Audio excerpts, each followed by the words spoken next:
Bon, je n'ai pas de contexte ni de quoi amener le sujet proprement, donc là je vais juste vous parler d'une bactérie que j'aime bien, Clostridium botulinum, l'agent pathogène responsable du botulisme. Je vais poser les bases tout de même, la toxine botulique est la toxine la plus puissante du monde, car la dose minimale pour tuer quelqu'un par voie orale est de 1 nanogramme par kilogramme, et qu'avec un simple milligramme de toxine botulique, on peut tuer 14 000 personnes, et avec 1 gramme, 1 million de personnes. Combien ? Rien que ça.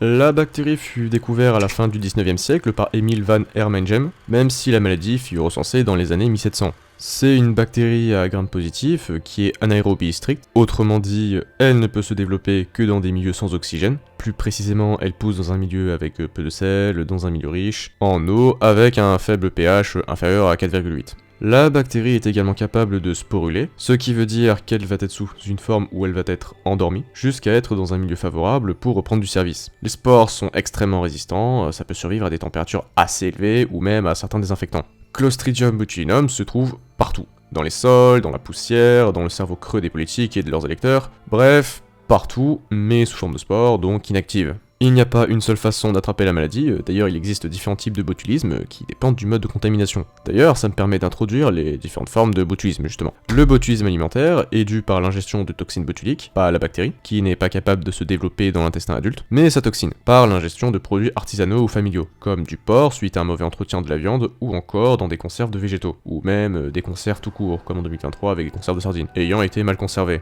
Le botulisme infantile, c'est par l'ingestion de spores dans les aliments comme du miel. Comparé aux adultes, l'intestin des jeunes enfants, généralement entre 1 à 6 mois, mais des cas au-delà de cette tranche d'âge ont été répertoriés, est plus propice à la germination des spores, à cause d'un développement peu conséquent du microbiote intestinal et le fait que l'intestin n'est pas encore mature. Contrairement aux adultes, où les spores font leur bonhomme de chemin et ne se développent pas. Le botulisme par blessure est dû à l'introduction de spores de la bactérie dans une plaie, conduisant à sa germination et donc la production de la toxine. Et dans des cas beaucoup plus rares, il y a l'ingestion de spores ainsi que la colonisation de l'intestin qui est causée par une dysbiose du microbiote intestinal, à la suite de la prise d'antibiotiques, d'une inflammation de l'intestin ou encore d'une opération. Le botulisme iatrogène peut se choper à cause d'une injection de toxines botuliques trop importante dans des cas de soins esthétiques comme le botox ou encore en thérapie. Et il y a une dernière occurrence mais que je développerai plus en détail un peu plus tard. Cependant par chance la transmission interhumaine de botulisme est impossible, sauf par cannibalisme je suppose. Concernant les symptômes de la maladie, ça dépend du type de botulisme. Le botulisme alimentaire, les premiers symptômes apparaissent entre 12 et 72 heures après ingestion, cela dépend de la quantité de toxines ingérées. Au départ, ça va, entre guillemets. C'est une atteinte oculaire, donc une défaut d'accommodation, une vision floue, une sécheresse de la bouche accompagnée de défauts de déglutition, voire une difficulté de s'exprimer, accompagnée de troubles digestifs et neurologiques. Dans des cas plus extrêmes, si c'est pas pris en charge rapidement, une paralysie descendante des membres et des muscles respiratoires entraînant une mort par asphyxie.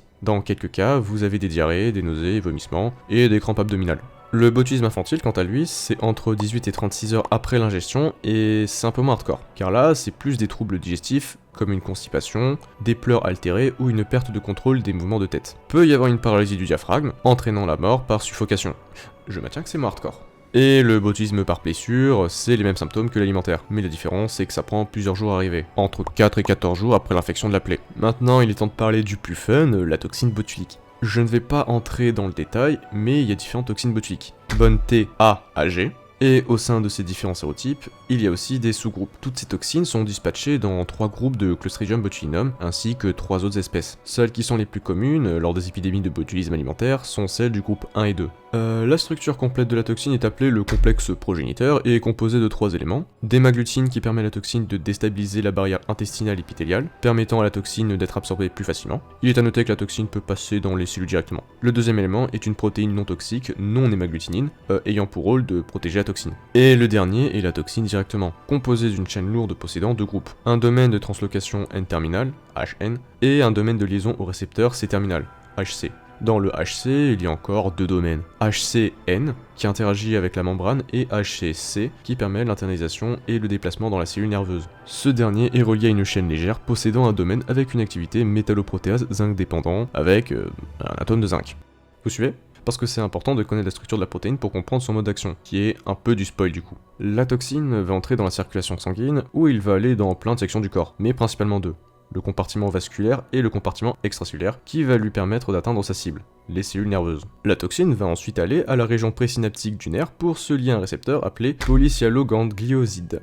Je vais appeler ça PSG. Hein. Après ça, il va entrer dans la cellule, précisément dans une vésicule appelée un endosome synaptique. Après cela, deux possibilités s'offrent à la toxine. Soit elle remonte le neurone pour que la toxine puisse se disséminer, soit la deuxième possibilité, la plus commune, c'est que la vésicule va s'acidifier, entraînant un changement de conformation de la chaîne lourde, faisant un port permettant à la chaîne légère d'aller dans le cytoplasme. Et lorsqu'elle est dans le cytoplasme, la toxine va cliver d'autres protéines appelées les SNER, précisément la syntaxine et SNAP25. Les SNER permettent la fusion des vésicules avec la membrane des cellules, relarguant le contenu dans le milieu extracellulaire, ça s'appelle l'exocytose. Dans le cas du système nerveux, pour partager l'information entre les neurones, ou neurones autres cellules, il va y avoir libération de petites molécules chimiques appelées neurotransmetteurs, qui vont être relarguées et se lier à des récepteurs afin de propager l'information. Les SNER permettent de fusionner ces vésicules remplies de neurotransmetteurs avec la membrane, et donc les relarguer. Mais si la protéine n'est plus fonctionnelle, comme par exemple après un clivage, il n'y a plus de libération des neurotransmetteurs, et donc pas de transmission du signal, et donc paralysie. Le traitement le plus conventionnel, c'est l'utilisation d'une antitoxine qui va agir sur la toxine botulique. La logique, c'est dans le nom. C'est précisément un anticorps neutralisant antitoxine botulique. Le hic, c'est que les anticorps ne peuvent pas pénétrer les cellules, donc pour que ce soit efficace, il faut prendre le traitement le plus tôt possible, quand la toxine n'est pas encore entrée dans une cellule pour foutre la merde.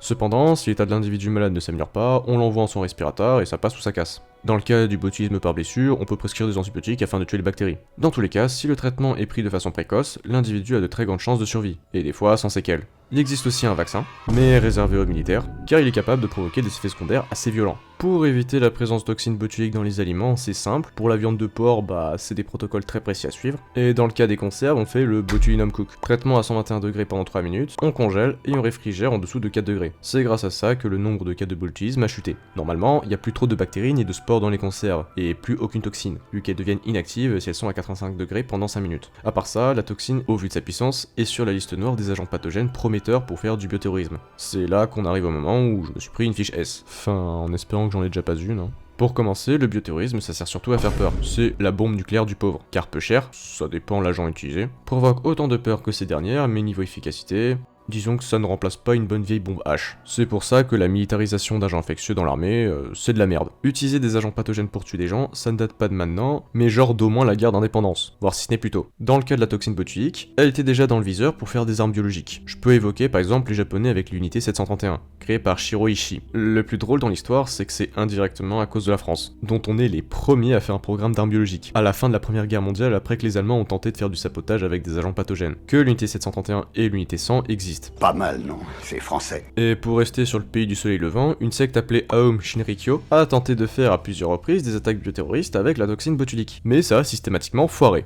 D'ailleurs, ces fous ont tenté en 1990 de se procurer le virus Ebola pendant une épidémie, en se faisant passer pour des aides humanitaires. Mais heureusement, ils se sont vite rendus compte que ça puait la merde cette idée et on give up. L'Irak aurait semble-t-il eu en sa possession 19 000 litres de toxine botulique, mais pas que. Qu'ils comptaient utiliser ça en guerre, mais ils ont dû tout détruire suite à leur défaite pendant la guerre du Golfe, sachant qu'avec tout ce qu'ils avaient, ils pouvaient anéantir toute l'espèce humaine. Bon sinon, comment le botulisme se serait utilisé pour faire des ingénieries? Il y a plusieurs méthodes, mais elles ont toutes leurs défauts. La première, c'est par l'injection de toxines, mais le hic, c'est que ce n'est pas très pratique pour tuer masse gens. À la limite, une cible précise, mais dans certaines conditions, et surtout, bonne chance pour être discret. La plus violente et pratique, c'est par aérosol. C'est d'ailleurs ce que la secte japonaise a tenté de faire. L'aérosol, c'est la meilleure technique de dissémination. Surtout que l'avantage de la toxine botulique, c'est que ça ne se transmet pas d'humain à humain, donc c'est assez contrôlable sans que ça parte en couille. Et encore. Cependant, la toxine peut se dégrader plus ou moins rapidement, en fonction des conditions, comme la température, la taille de l'aérosol, les conditions atmosphériques, ou encore les rayons du soleil qui peut inactiver la toxine si exposée au moins 3 heures. Il est supposé que la toxine aérosolisée se décompose à raison de 1 à 4% par minute, en fonction des conditions météorologiques et du mode de dispersion.